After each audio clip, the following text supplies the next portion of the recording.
Bonjour, voilà, c'est un nouveau Beauty Universe. Je vais vous montrer comment je fais mon gommage corporel maison à utiliser 2 fois par semaine.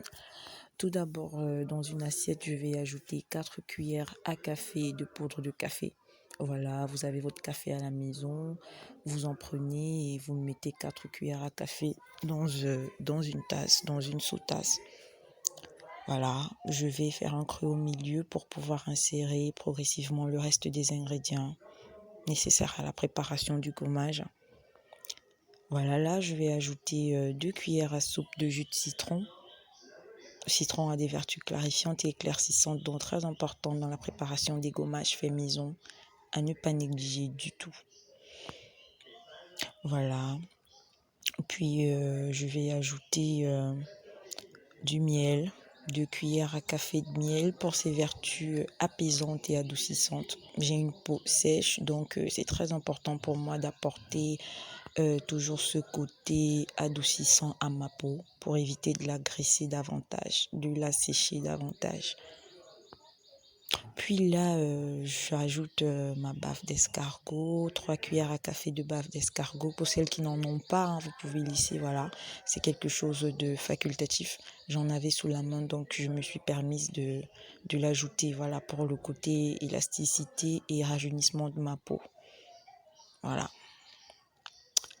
Puis là, j'ajoute une cuillère à café de mon sérum préféré. Voilà, c'est un sérum activateur d'éclat. Très important pour des gommages corporels faits maison, clarifiant, éclaircissant. Voilà.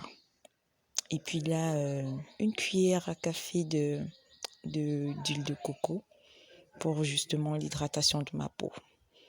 Pour vraiment l'hydrater un maximum. Comme je vous ai dit, j'ai une peau sèche, donc je privilégie l'hydratation de ma peau. Là, je tourne, question d'avoir un mélange homogène, quelque chose de lisse. Voilà, si vous avez d'autres ingrédients, vous pouvez ajouter, hein. Moi, c'est ce que j'ai l'habitude de faire, donc c'est ma composition à moi. N'hésitez surtout pas à ajouter vos ingrédients. Là, j'ajoute de la poudre de riz. Comment je fais ma poudre de riz? Alors, je prends du riz simplement que j'écrase. Pour le côté gourmand, je recherche ici le côté gourmand. J'ai besoin de grains, quelque chose qui puisse, voilà, me gommer la peau en profondeur. En dehors de la poudre de riz, vous ajoutez ce que vous avez sous la main. Vous ajoutez ce que vous pouvez, ce que vous avez du moment à obtenir quelque chose qui puisse gommer véritablement la peau. Voilà. Et je tourne encore une fois pour mélanger au maximum les ingrédients. Voilà. Très important de se gommer la peau au maximum 2 fois par semaine. Voilà, pour dégager les peaux mortes et faciliter l'absorption de nos produits cosmétiques. C'est très important. Puis voilà, je vais ajouter un dernier ingrédient que beaucoup de personnes négligent, mais pas moi, c'est le jaune d'œuf. J'adore le jaune d'œuf dans mes préparations de gommage corporel parce que justement, ça adoucit ma peau, ça l'hydrate un maximum. Et j'en ai besoin. J'en ai besoin pour ma peau. Voilà, comme je vous ai dit, je suis toujours à la recherche de quelque chose qui puisse m'hydrater au maximum plutôt que d'assécher ma peau au maximum. Voilà.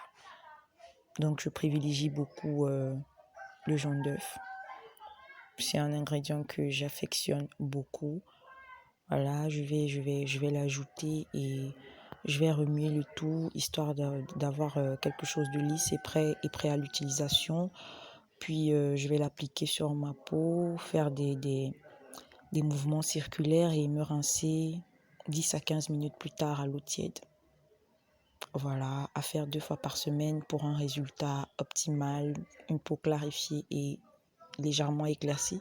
Voilà, j'espère que la vidéo vous a aidé et que voilà, vous avez appris quelque chose de nouveau. N'hésitez pas à partager la vidéo et à laisser des commentaires, à me dire comment vous faites vos gommages et si ça a marché pour vous. À bientôt pour de nouvelles vidéos sur Beauty Universe. Bisous.